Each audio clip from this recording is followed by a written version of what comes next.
Welcome to the Smoke and Rope podcast. I'm your host, Ryan Basore, and today for episode 51, that's right, folks, 51 straight weeks. And at the end of the show, we'll make an announcement about our 52nd show.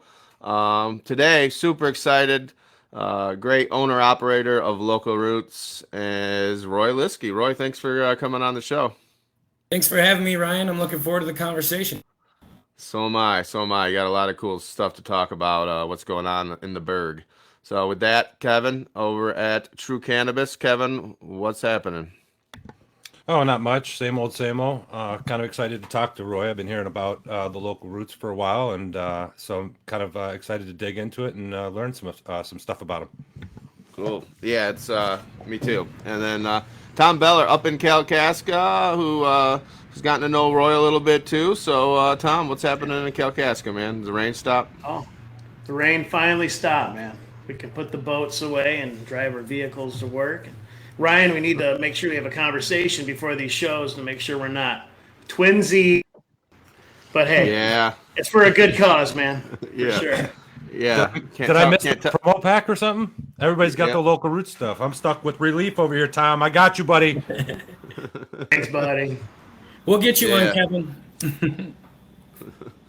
So a little bit longer introduction. I actually met Roy about 15 years ago, and 16 years ago, when I was a young lad in my mid 20s, I bought my first home up on Lake Victoria in Laingsburg, and it's hard to believe, but I was a little wild back then. And I definitely did a lot of partying and met a lot and made a lot of friends in the community, lifelong friends, and Roy was at a few of my parties, he tells me. So so we met back then, and then right I left Laingsburg in 2008 at the end, and then really right when I left Laingsburg, that's when my medical marijuana journey started. But got back at Prop One. We were celebrating at the Lansing Center. Roy, his fiance Caitlin, and mom and dad, Rhonda and John, were all there, and we talked. I didn't remember much of it. We were having a really good time. But then, John and continued and Rhonda followed up and wanted to, pick my brain and offered me a free lunch at Soup Spoon and possibly some Bloody Marys. So I never turned that down, and went out and met with the group and the family and found out what they were doing in Laingsburg, and which I was super pumped up about because my last 2 years there, I had the cops called on me 9 times, never got arrested, and I wanted to come back and sell cannabis in the town that I used to get the cops called on me all the time on. So I was super excited, and I told Roy first things first, introduce him to people like Tom Beller and some of the other brands, and Roy listened to me probably better than anyone on like, hey, there's these brands, like be careful. They're doing this and this, been battling for years. And Roy really took that to heart. And I know he's happy that he did that now with all the MCMA stuff coming out. But it's been awesome. It's a true, like grassroots. It's family owned completely. The family's running it. And you got a couple of other great employees. That's a great asset. But then it's also locally owned, and it was so much fun being up there on vendor day. Of the customers that came in, I've never had a better reception of everybody being educated and knowing about my brand, and just super excited to hear some of the stories and how you got there. I think it's cool what you're doing, what the future holds, and yeah, Roy, take it from there, please. Tell us about how you and your family, growing up there, and then what brought you back to opening a store in your hometown.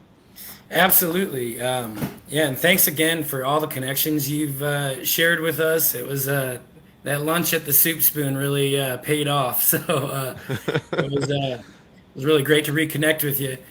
So, like our family's connection with cannabis kind of dates back to the 70s. So my parents were hippies back in the day, and they had a head shop in downtown Flint called the Touch Boutique, and they sold water beds and exotic plants and tapestries, and and smoking accessories. So fast forward 40 years, and 2008, my mom became a caregiver, and by that time I was highly interested in cannabis. So just finishing up high school, went off to MSU. Actually studied there at their College of Agriculture for a couple years, still until I started looking at internships in like Iowa and Nebraska, and I said, maybe this isn't my angle into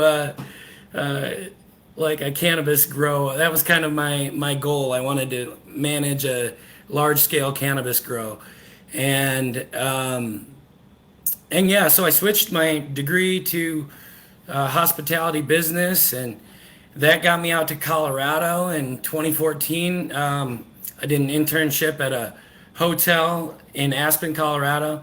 Had a ton of fun and got to see legalization and what that looked like from a consumer's point of view. And it was really exciting, and it piqued my interest. Spent a few years in Colorado. And then when in 2018, my fiance and I heard about Prop 1, and we put our 2 weeks notice in and made sure we were back to Michigan in time to cast our ballots in favor of Prop 1. And yeah, and then the rest is history. Laingsburg opted in, and we moved back with the intention of getting into the industry somehow. And it just, doors opened up and the planets aligned, and we were able to do it. And we're just so thankful for people like yourselves who've been fighting hard to make it inclusive for small businesses, for my family to have the opportunities we've had. And yeah, we're just really appreciative for you guys paving the way.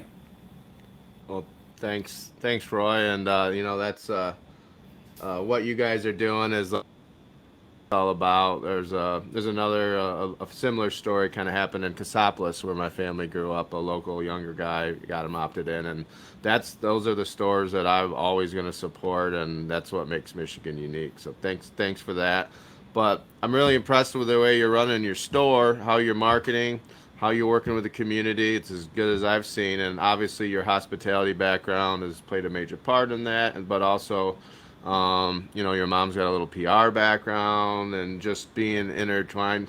Tell us, first and foremost, like your philosophy with the retail, and then what you're doing with the community, because I'm excited. Actually, want to come up there next Friday to hang out and watch everything. Awesome. Sounds good. Yeah.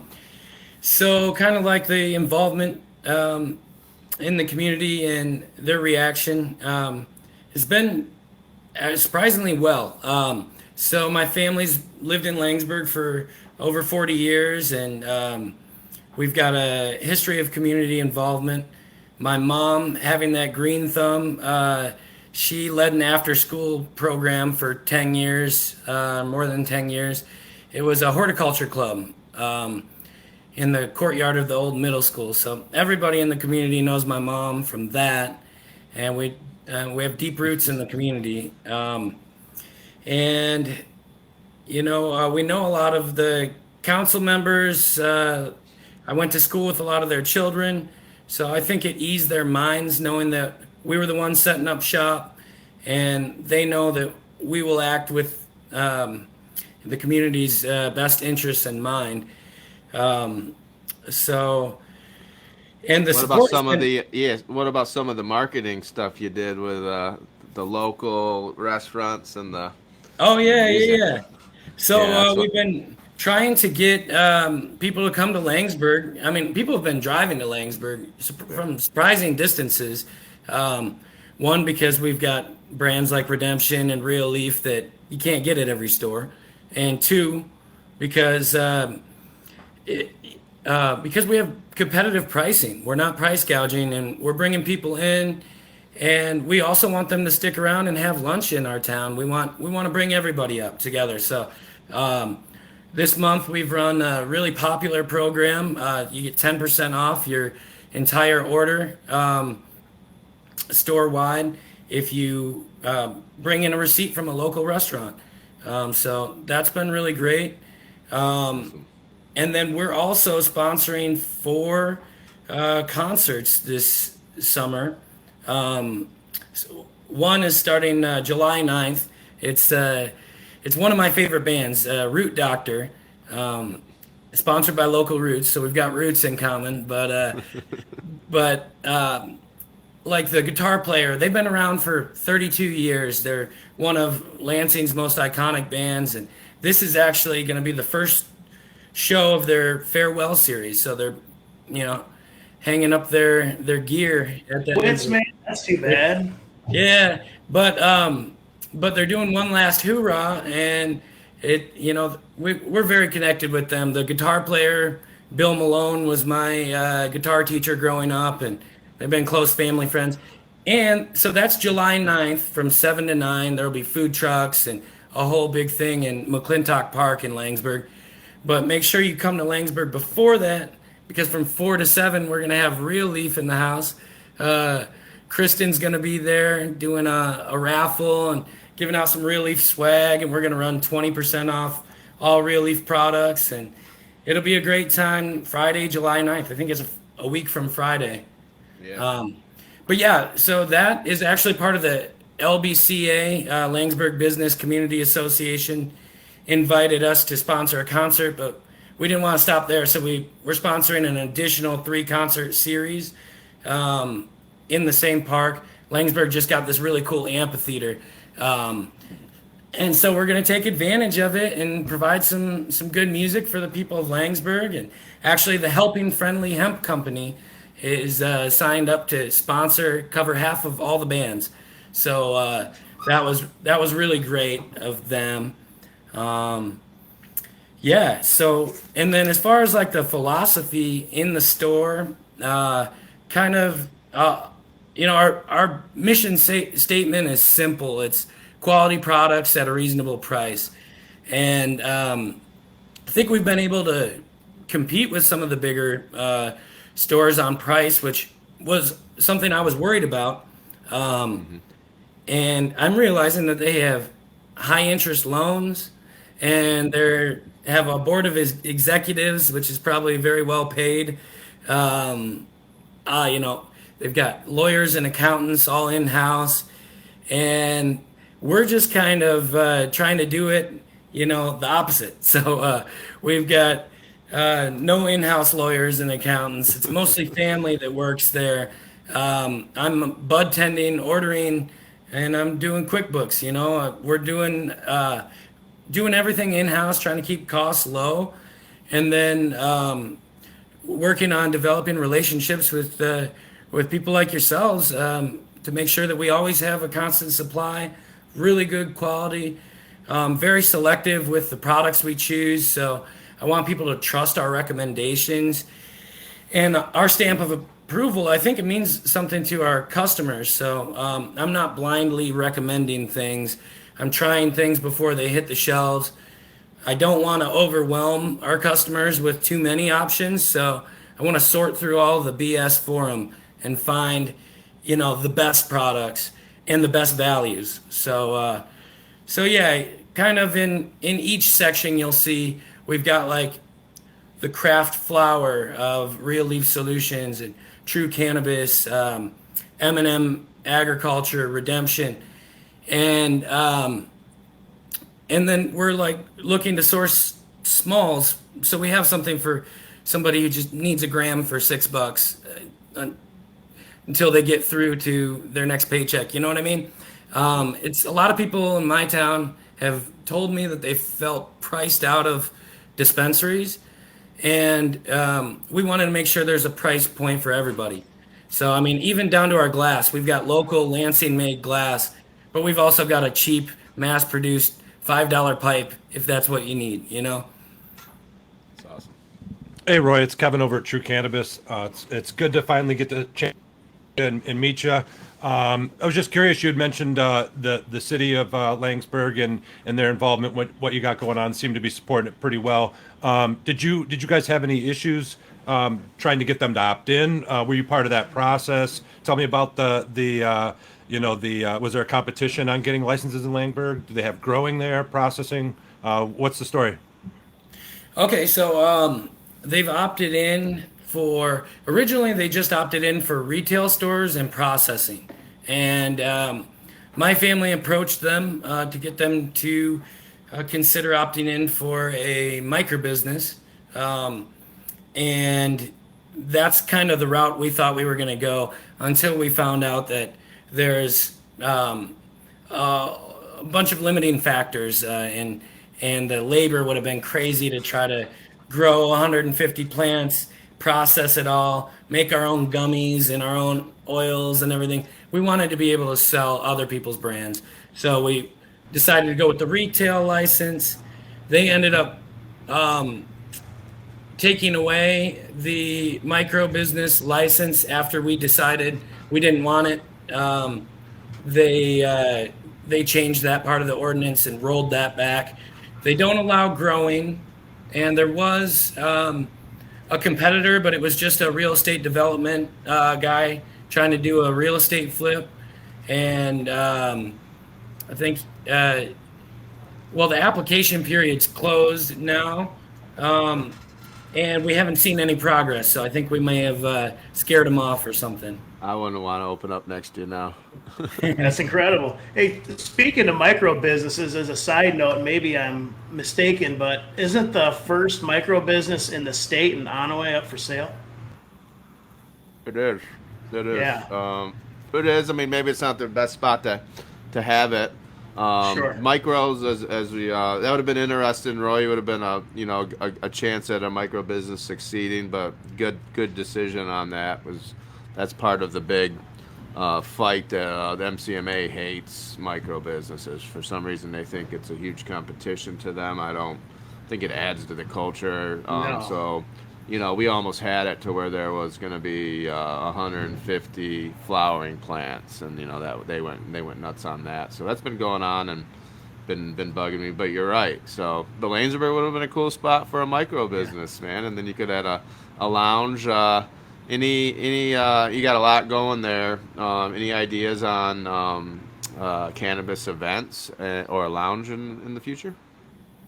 Well, there's certainly some real estate that's vacant right downtown Laingsburg, so I'd love to see that. And as far as lounge, or I was looking into that. I know Tom and I had talked because one of my favorite bands is Echoes of Pink Floyd, and we'd love to see those guys in Laingsburg sometime, maybe for a consumption event. So maybe I briefly looked at some of the restrictions and requirements, and I believe there was language in the law about not having consumption visible to the public. And so with that venue, unless we put like a big tall fence with like Smoke box a tent. yeah, something like that. You have to live stream into a tent and have, exactly, basically a smoke box. And I've discussed it ad nauseum with regards to events. It's a little tricky. There's a reason why people have said they're going to have one and then they don't happen. Yeah. So until somebody puts their neck out, then. Yeah, it seems kind of funny that you can have a festival and that people are drinking alcohol at, but if you have a marijuana concert, you got to put up a tall fence that you can't see through, I guess. Or you have to make the whole event 21 and over. Yeah. And then you have to black out the event from the public. So. Yeah. Yeah, something to look into for the future. I'm sure it's not too expensive to rent a fence or whatever. We can make it happen. I guarantee you that. It's a nice venue, so I'm not sure if you're sending a representative for vendor day. I'm looking to the date. We'll see if I can make it down. Come on, Tom. I know. You got in my cave. I'm gonna be there. I like it too If much. you come down, I'm there. Okay, we'll talk later. Not- Back to business. I wanted to ask you really quick, as a small business owner and a family-owned business owner, I really enjoyed meeting your family the first time we met. We hit it off. You guys are amazing people, and we're like, yeah, absolutely want to do business with people like you, and only business with people like you, because cannabis can be a success story for mom and pops. But my question to you: we are not on Weedmaps as a brand. We have not paid the piper, so to speak. How are you guys navigating the whole Weedmaps and pay to play type situation that kind of happened? So, honestly, I think most people use Google to find their closest dispensary. At least we've seen. At first, we weren't even on Google because we couldn't get our address verified. But as soon as we got our Google business page straightened out, we saw growth like that. And so we're not ruling out Weedmaps in the future, but they want way too much money for it. Right. Dutchy has been a good platform. We get, a good percentage of our business is online orders that we fill for in-store curbside pickup. And I'm guessing people are finding us through Google and then ordering on a web menu, which is Dutchy, embedded in our website. But, I think word of mouth is really, working its magic for us. We've got a cozy environment, and the positive guest experiences are kind of helping us grow. We didn't want it to feel like a diamond store. We try to meet people where they're at when they come to the store, and make it an educational experience, and make them feel comfortable, so that they can ask any question that they're curious about. Because a lot of times we see people are kind of uncomfortable when they're talking about something they have limited knowledge in, and they're afraid to ask questions. But we want them to ask questions. We want to make it a personal experience, and I really do think that the word of mouth has been our biggest point of growth. That's awesome. So, Roy, what's the future look like for Local Roots? You'd mentioned cultivation earlier. You guys thinking about maybe dipping your toe in that, or more dispensaries? What's that look like for you? Well, I think the plan, right, was to move back from Colorado and find a job in the cannabis industry, and we didn't, necessarily see ourselves in the position we're in. So I guess what I'm trying to say is, I don't really want to get ahead of my skis too much. We're kind of content with how this is going. It's been a blast. We've got a great team up there. Some of our coworkers, Zach, Alexa, and Jay. We just have a good vibe. We're having a lot of fun, and we don't want it to feel like work too soon. You know what I mean? But years down the road, I could see maybe getting a Class A, or something if the township where I live opts in. But I mean, I'm completely content carrying the brands we're carrying, and people love it. Don't fix it if it's not broken, and it seems to be working. So we do hope to expand and do delivery. East Lansing was high on our radar. 50,000 college age students. We know a lot of them smoke cannabis. But I just heard from somebody, well, I guess that you can only deliver to somebody's physical address that's listed on their driver's license. And nobody, when they go to college, changes their driver's license address to East Lansing. So I think that's going to be out. And then from talking with a few other dispensary owners, it seems like people are saying there's not a huge demand for delivery yet. I think probably part of that is people have their expectations set like a pizza delivery, right? Like, I'm going to place my order. It's going to be here in an hour. But logistically, if I don't know if you've ever ordered delivery. I have a few times just to, see what the process is like. And it either shows up 7 or 8 hours later or the following day. You know what I mean? So maybe that's why people aren't seeing a ton of delivery. But I think we're going to go ahead and do it anyway.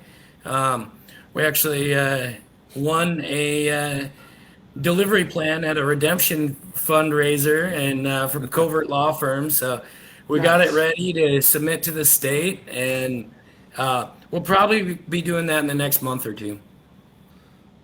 Very cool. I'm excited. I'll order. I'm gonna be ordering delivery from you. I haven't ordered it yet. I'm excited to. So, we were on the phone yesterday. I was excited letting you know. We got my orange Kush cake coming for sale next week, and then also my lilac diesel to be we're gonna have to go head to head with the Real Leaf and have a lilac diesel off, which will be fun.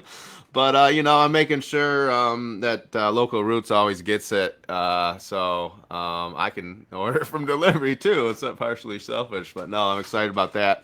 But we also we launched our RSO last week, and you guys, of course, we really tried to help the real caregiver-esque stores that preach it. How has that gone, and what are some of the maybe experiences? Anybody take too much yet, and how are you teaching about that? Well, we're talking about rice a lot. How big of a grain of rice size RSO dot is, And so I tell people to kind of, test the waters with a grain of rice size, right? Well, some people, are familiar with regular rice, and then some people are familiar with the long grain rice, that wild rice. Rice I don't Krispies. long grain on it. I've had some people come back to the shop with really red eyes, but big smiles. So that's good. And then, actually last week I was listening to, is it Chris at Farmhouse? Yep.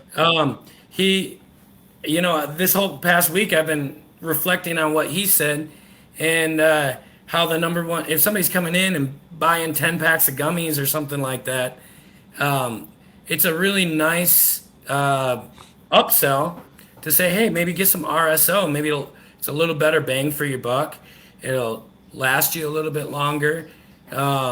So obviously we know there's a strong demand among cancer patients and chronic pain patients. And we've got RSO for them, but we're also trying to get the rest of the world on RSO because it's some good stuff and it's full spectrum too. So you get the terpenes and the minor cannabinoids and strain specific. People love the Pineapple Express being high in CBG and so if that's their favorite strain to smoke, put some on a little. My favorite is a little Ritz cracker with some peanut butter, some RSO, and then a little bit another cracker with peanut butter, and there you go. Nice. You touched on the strains specific and full spectrum. You guys have been doing a great job of educating your customers about our single source live resin carts. Do you want to talk about how you do that? So, any other retailers that carry it out there, listen to this. Well, we just kind of, people are curious, right? So, what makes this cart different than this cart? We talk about the process a lot, that it's made with fresh frozen, that it's cold hydrocarbon extraction process that, pulls out the terpenes. And it's, they're flavorful. They taste like the strain should taste. And you reap a lot of the strain-specific benefits. We've actually got some of your Instagram pictures printed out in our shop as tools to educate people on terpenes. The Real Leaf Solutions, you guys are listing the top 3 dominant terpenes for each strain. And Redemption's doing that too for their single source live resin carts. And we're just hitting print and laminating it. And it makes our jobs really easy. I wish everybody would do that. So would we. it's frustrating when growers don't test for terpenes, because we're really trying to, right, everybody wants to know, how's this going to make me feel? And like Tom always says, we don't have a crystal ball, and everybody reacts differently. Everyone's endocannabinoid system is different. So, so the terpenes are the best roadmap. If you look at the top three dominant terpenes, at least from my experience, you can get a pretty good idea of what the buzz is going to be like. And and yeah, so I think it's great information. I think people love it. You plant a seed, and then they come back asking more questions. And now, next thing you know, you've got a small town full of educated cannabis consumers. And and then there's a few people that come in and they are content with the amount of cannabis knowledge that they have, and they don't want to learn anything new. And those people, we just, let them kind of steer the ship. We got an event coming up. I'm super excited about the third annual MICIA Summer Annual. I was there the first one when I was the director of business development, and got to do. And then last year we got to go. Really, the only event in the pandemic. It kind of cleared a little, and we got approval and did it outdoors, and got to enjoy that from a member side. And this year, it sounds like it's going to be nuts. It's sold out, and there's so many people coming, so many professionals, and people are really pumped up about it. But Roy, you went up there last year. What was your experience like with it, and kind of how did that help you do what you're doing now? Oh, it was great. It was crucial. That was right around the time we took you out to the soup spoon, and we were kind of sweating bullets. We bought a building and didn't really know if we were going to be able to pull this thing off. And so it was kind of a scary time. And one of the things that was reaffirming was meeting people in the industry to know that we were going to have products on our shelves. One of my fears was it's going to be all vertically integrated, big corporations, and they're going to want to give me a really high price, and so then I have to charge more to my customers. And how can you compete with a scaled company, especially when you're not taking it from seed to sale?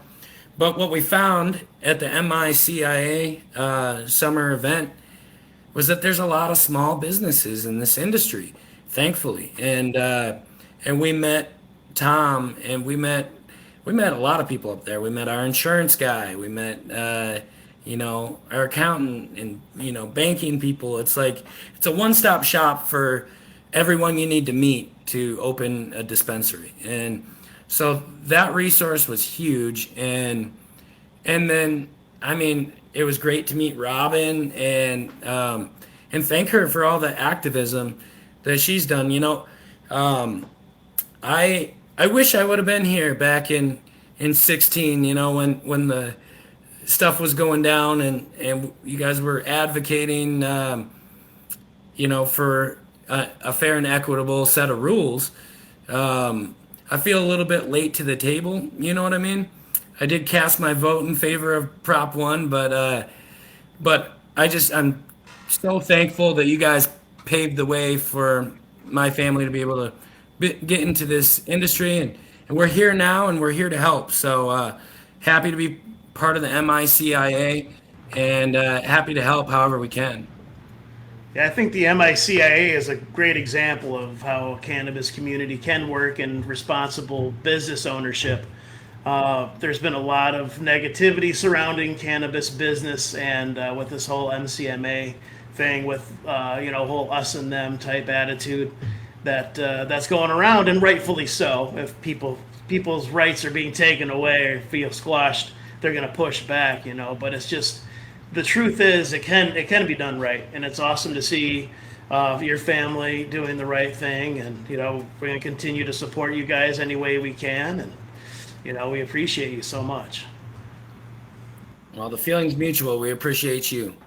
Yep. Roy, what you talked about there is, and we've mentioned it, and I'm really passionate about, it's probably good. It's cool that you have that, guilt that, hey, I wasn't here for it, because like you'll be the next round of people stepping in now and carrying the torch, and adding to the army. We need people that have that sense of almost mission on it, because that's how we got started. Like we were, otherwise you're either you're partly crazy, and you have to have that in you to get in this 10 years ago.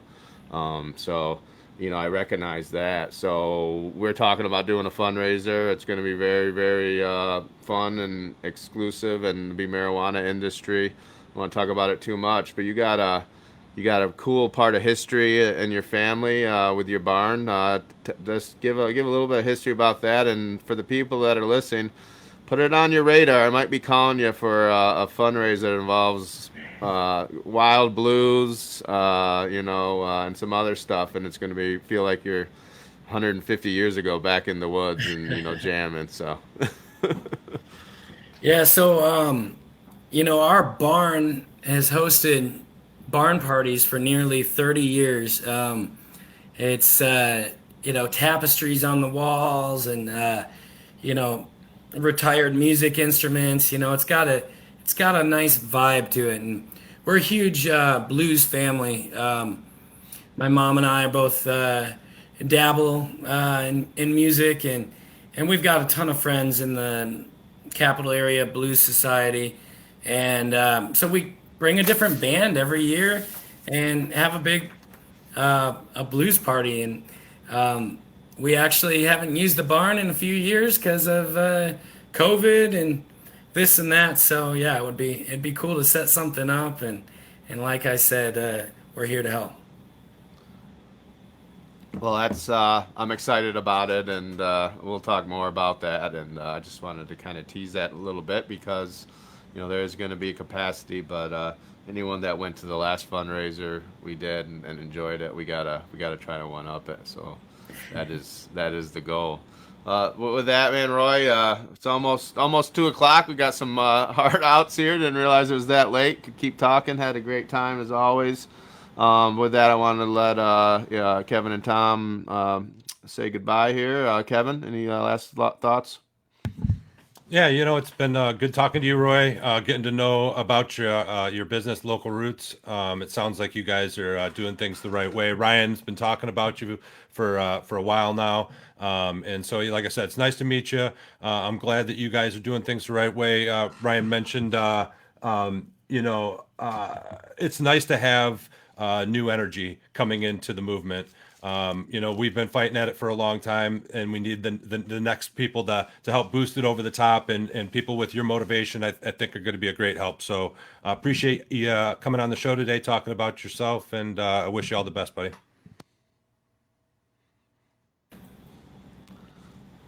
Tom. Yeah, man. Hey, Roy, it's been a pleasure. I'm looking forward to it. I'm definitely going to try my damnedest to get down there on the 9th for sure. One thing, if you want to switch spots, you wanted to manage a cultivation facility. I've always wanted to manage a provisioning center, so maybe we could make that happen sometime. Otherwise, I hope I get an invite. Yeah, right. Well, yeah, I hope I get an invite to the barn party, and you guys keep kicking butt, and we'll do the same for you. Maybe that could be a new TV series where growers and dispensary owners switch spots for a week. There you go. Thank I you. definitely watched that. Hey, Roy, any final thoughts or words? Well, just thanks for having me on the show, and yeah, it means a lot helping us get the word out. Appreciate you rocking the Local Roots gear. It looks good on you, and let me know if we can do it again. You got it. Yeah, Roy, this is I knew we'd probably go long just once we get talking, but for me, like I look at cannabis right now as really it's what to me the American dream is all about. Like it was illegal, we got to make it legal, and small business owners normally don't get the chance that we get. But the way this market and the way the laws have worked and the way the knowledge is, like Roy mentioned, like these companies are debt ridden, bad deals, overvalued, didn't understand the product. So this is an industry where the little guy right now in Michigan, I think, has a big advantage. And you can run it. You're running a profitable business and learning it and doing it from the ground up, man. So excited. Like these guys said, keep care. We need a whole new generation to push us. We had that with Tim Beck and Adam Brook and Chuck Ream and John Sinclair and all that. So we need to keep it rolling. So. With that, thank you, Roy, and I'll be up there seeing you soon, and looking forward to the night. So see. Oh, before we go, next week is our year anniversary. We did it, 52 straight weeks, and really appreciate that, and appreciate Martin Waymeyer that helps us do that, Nate and Josh. But we have a great guest next week. We're going to have the Attorney General of Michigan on, Dana Nessel, and that's pretty cool that you got an acting sitting AG willing to go on a podcast with a bunch of criminals and stoners. So I'm excited. So with that, we'll see everyone next week. See you guys. See you.